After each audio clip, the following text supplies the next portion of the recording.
So this is manually resisted shoulder external rotation, both eccentric and concentric. And for the most part, just don't do this one without me.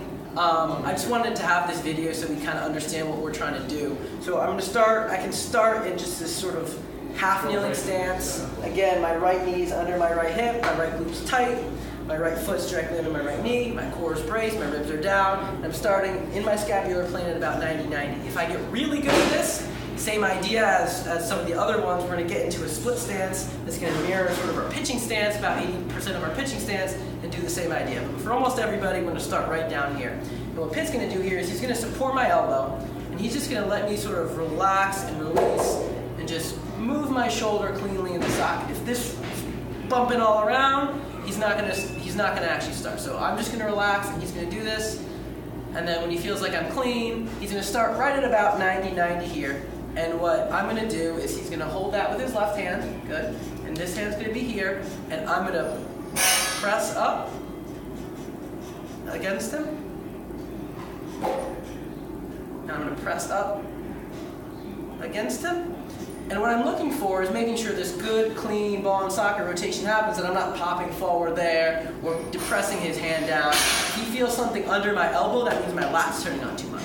If he feels me pushing back that way, it means my lat's turning on too much in a different way. If this pops forward, it means I'm not using my muscles right. All he should feel is just me moving back here, and all I should feel is something in the back side of my shoulder. So he's going to take me through about 3 reps like that, and then he's just going to move me around again.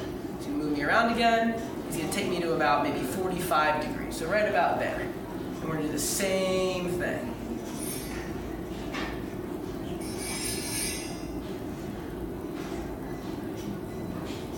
In an ideal world, he's not really letting me move this much, but that's okay.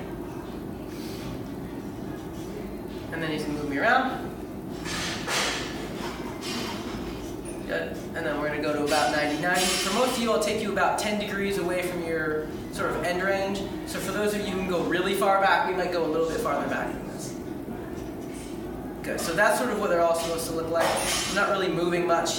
I'm pushing against him, and he's like an immovable object. So that's sort of what it's supposed to be. If it moves maybe a couple of inches. So then the second one is the eccentric one. So he moves me around again, and now we start up top. Yep. So yep, and what's going to happen is he's going to try and push me down. So he's going to push me down, and I'm going to resist him. And he's not. You can push harder. Yeah.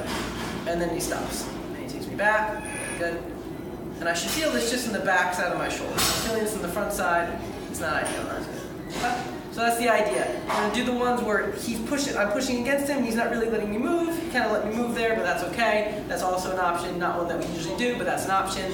So we'll do that from this position, this position, this position, and then going the other direction, making sure we never get to a point that's anywhere close to our end range of internal rotation. We don't want to pop forward there. So we're going to basically stop that one around here. So we're going to have at least 45, if not 90 degrees of space there.